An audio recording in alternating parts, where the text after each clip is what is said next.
Thank you everyone for this opportunity. Thanks Kunji and the chairpersons. It's a pleasure to be with all of you. Wonderful sessions going on. I have been listening to it. And thanks for giving me this topic, Kunji. I really was wondering why you gave me this topic, but it's really the need of the hour that we understand, because a lot of times, we just leave menopause as a fate of life for women, and we normally don't even think that quality of life in this age group also matters. So I was just going through the dictionary and thinking like, what is quality of life? How do you really assess quality of life? And I thought I'll stick to the dictionary and not WHO, because it says standard of health, comfort, and happiness. And that is what we are all looking at in this age group. And when we look at lifestyle also can have many components, like starting from diet and exercise is what we normally think. But in this age group, what are more important are sleeping patterns, then, safe environment, physical fitness, emotions, that's what women are looking at, love, social life. And there is a typical pyramid of mental health, which needs all these components in place to maintain a good quality of life. Now, how is quality of life being affected in women of this age group? Almost about 45% of them struggle at work. About 33% of them have their social life, taking a backseat. 51% feel that sex is off the menu, and 81% have low BMD and almost 2 times increased risk of coronary disease. Who's responsible for all this? This one little hormone called estrogen. And as it goes down over the years, it keeps on producing all kinds of problems for us women. It starts with initially hot flashes and insomnia and depression, and then the long-term implications also, then affect the quality of life. So over the years, right from perimenopausal age group to late menopause or late in life, this hormone deficiency does not leave us. It starts with the early implications of hot flushes and all, which can be really bad, to another next 10 years, vaginal atrophy, dyspareunia, skin atrophy, and urge incontinence. And then later on in life, let's say about 60 plus or so, osteoporosis, coronary heart disease, Alzheimer's, and so on. So overall, it's impacting the quality of life for women all the time. Now, the major problem, let's start with a little cosmetic thing, that what happens to women in this age group. The whole body composition changes. So you have now total fat mass increasing, you have visceral abdominal fat increasing, you have subcutaneous abdominal fat increasing. And because of androgen excess and estrogen deficiency, there is a whole turnover in the body composition. And again, what happens with this change in body composition is that many women, to the tune of as much as 30 to 70%, might turn towards metabolic syndrome. And that's again a big thing, because metabolic syndrome can again have many, many other complications. So I was just wondering, what is it that will improve the quality of life for women in this age group, and how? So what are the 2 main problems which women normally have? Which in initial part, they have hot flushes and night sweats, which is the most common one. And this is the only indication where majority of the women will come to a doctor and, seek some help. And the second one is vaginal dryness, dyspareunia, and, urge incontinence and some joint pains and all. So if we are able to just take care of these, majority of the women will probably have a better life. Now, I want to take you further than this, because it's important for us to understand that though vasomotor symptoms, which I was talking about, hot flashes and all, are the common and the earliest ones, they should raise a finger here and make you understand that there are many other things which are associated with the women who have vasomotor symptoms, because these women who have persistent vasomotor symptoms will be experiencing a much higher blood pressure. They will have more dyslipidemia. Their body mass index is also going to be haywire. And this is something which should raise an alarm and should make you think that in the times to come, these are the women who will be more succumbing to coronary artery disease, and even the overall cause of mortality is much higher in this group. So what can we do for them? We cannot only just counsel them. This is the time when we can use this opportunity to put them on menopause hormone therapy. And this is the time, because with putting them on menopause hormone therapy early in life, there is a symptom for you to, prescribe it. You're going to take care of many other issues which will happen later on in life. We need to understand that there is no scare about putting a woman on menopause hormone therapy. We need to just understand that if it is started early, the benefits definitely outweigh the risks. And this is how I would like to put it. So if she is less than 10 years into menopause or less than 60 years, benefits are much more than the risks. And even in the later stage, you can still weigh the benefits and the risk, and then if required, they can be put on hormone therapy.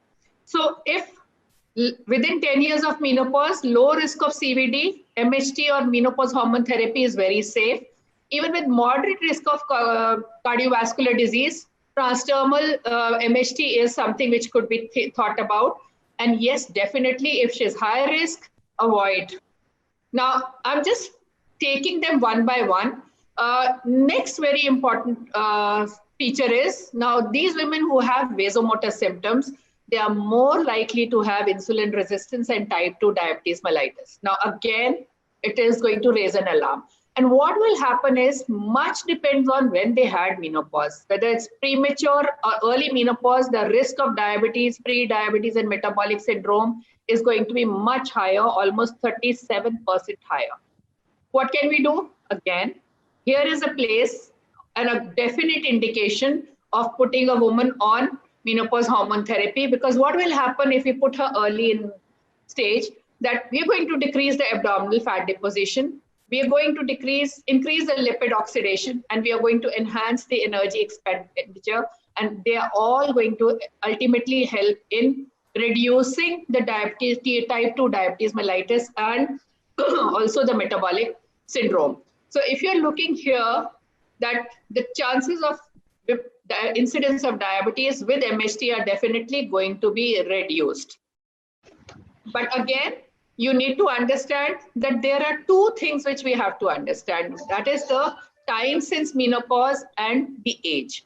And or if they are at high risk of cardiovascular disease, then definitely MHT is a big no.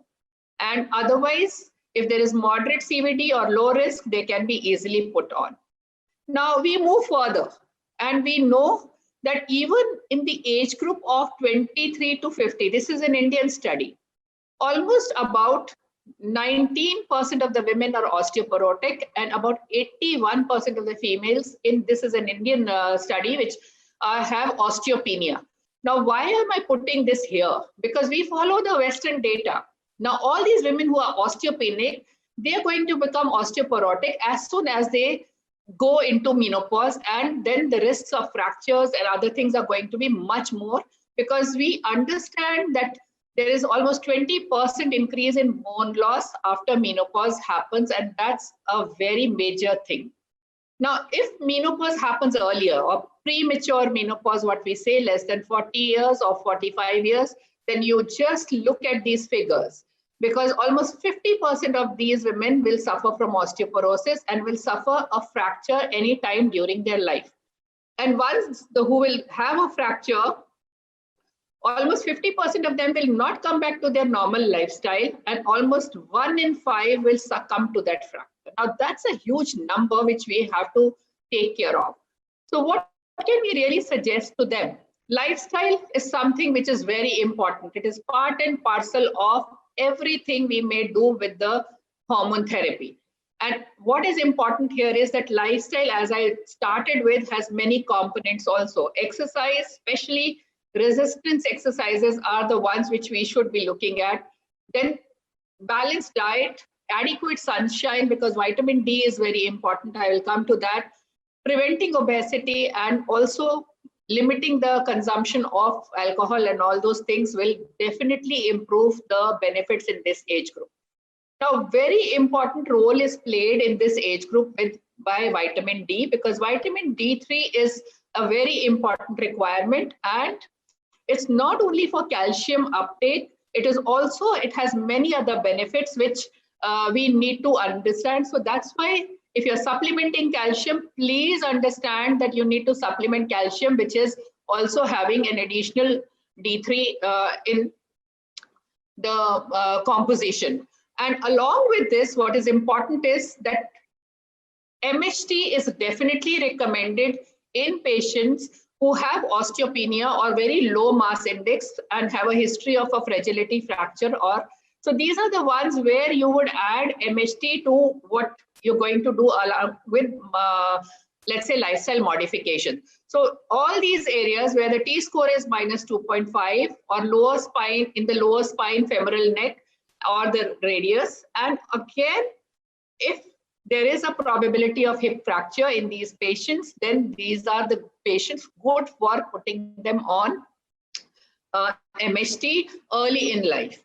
Now, postmenopausal women, there are endocrine societies, suggestions that MHT can be used to prevent all types of fractures in postmenopausal women at high risk of fractures. Now, what are the characteristics where you're going to do that? As I already said, starting early is very important. So under 60 or under 10 years of menopause, those who are not going to benefit from any other drugs like bisphosphonates, or the important thing is that if they have bothersome vasomotor symptoms, as I started with, you must put them on MHT, and especially if there are no other contraindications.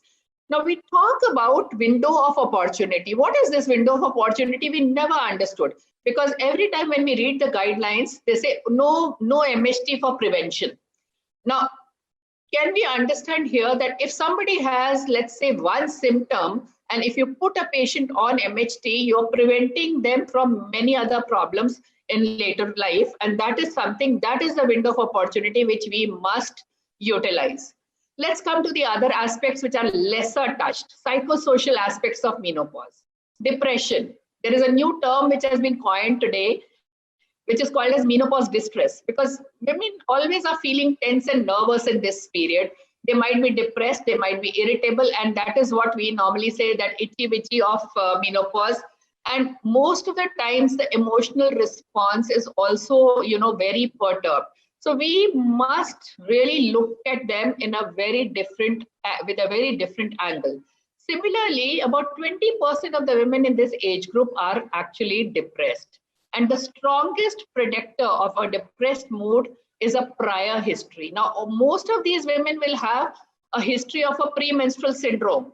Now, that is again very important for us to understand, because we can really predict at that point of time also that these are the women who will have vasomotor symptoms later on in life. Now, what do you do with depression? Yes, if it is really major depression, I think standard antidepressant is the first line of treatment.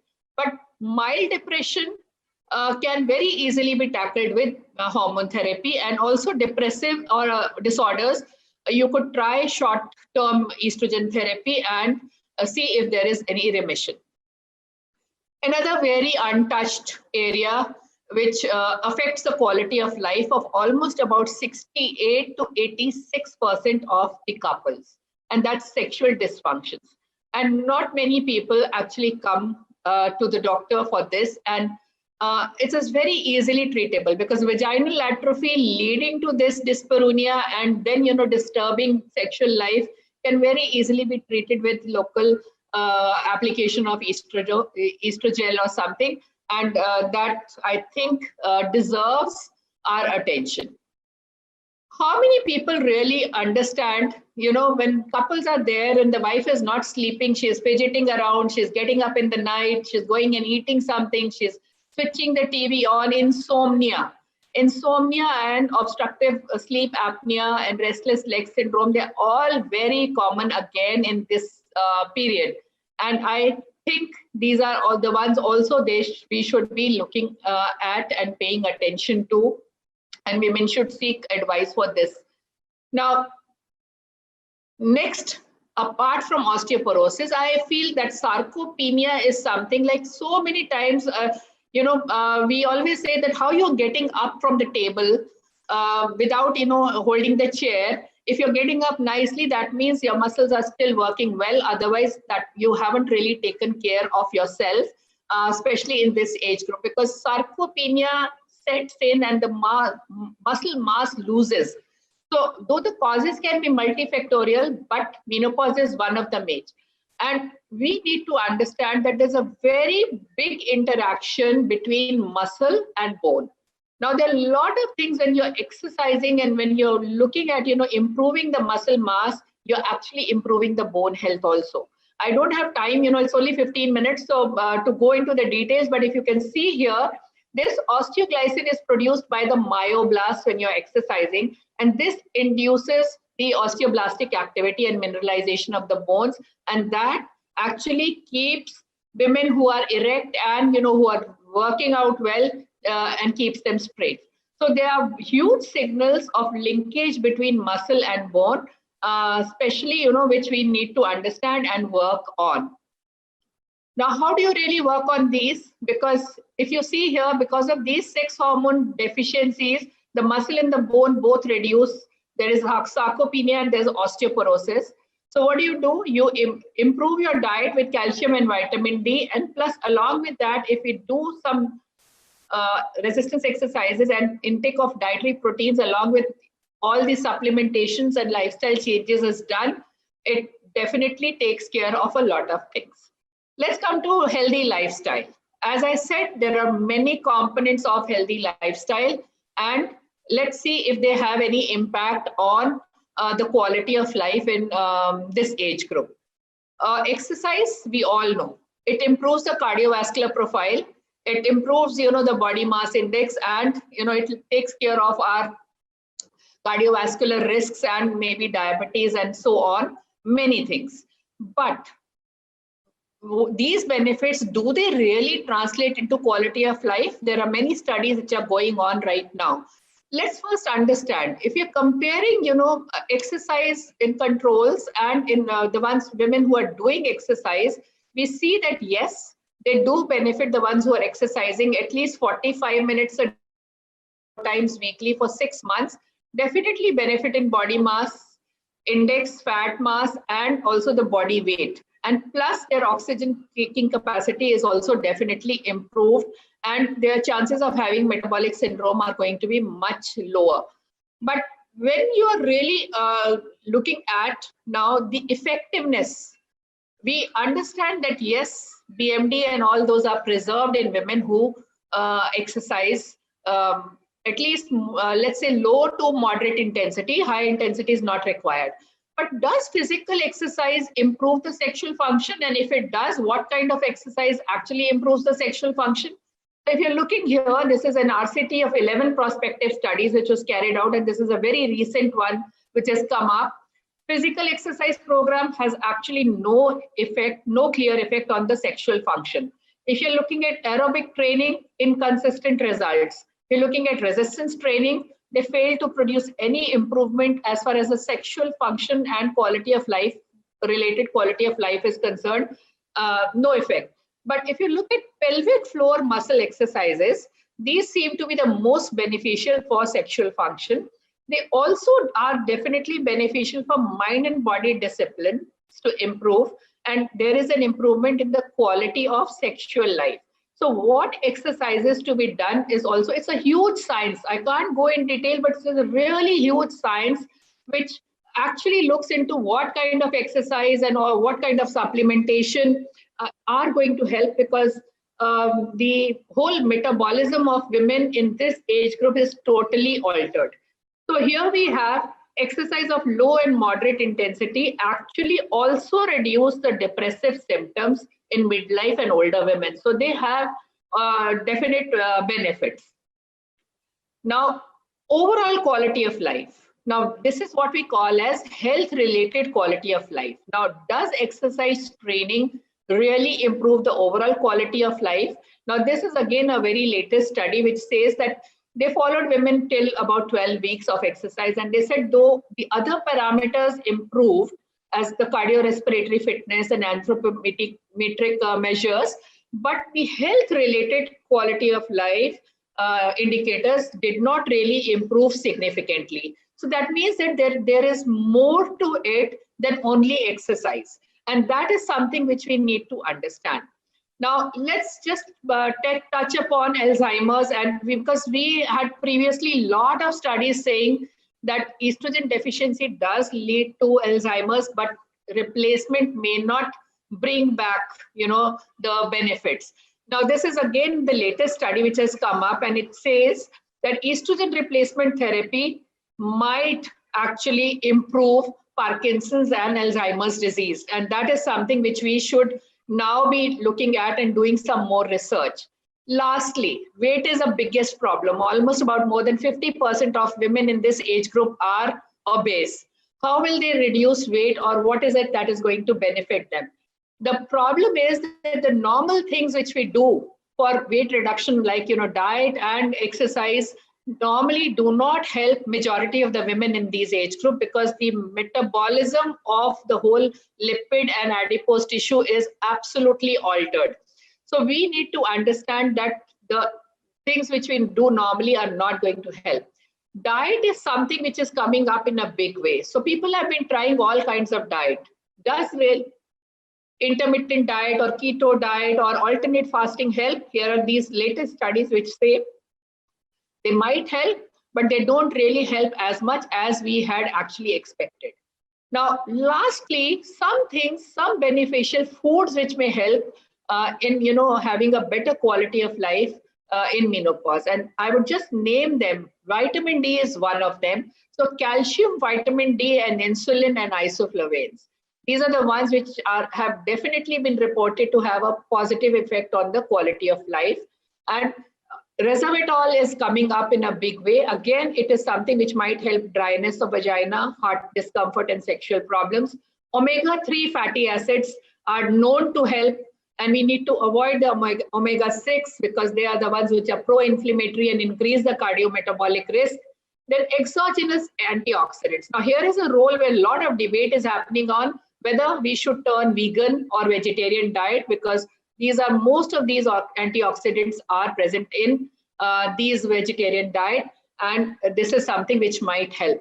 So my take-home message is that this is a very, very crucial period in a woman's life. Almost a third of her life is basically spent in this, and quality of life in this age group also definitely matters. So we must have a great amalgamation of hormone therapy and lifestyle modification to get the best of it. Lastly, but not the least, and this is something which has really also helped me, I would say mindfulness is something which is very important. Watching your thoughts, laughing a lot, make time, time for yourself, stay connected with your friends, and stay in the moment. Now, this is the attitude which is really going to make life more positive, because we need to really understand that we need to think positive, and you can't live a positive life with a negative mind. So all the best, and thank you very much for having me.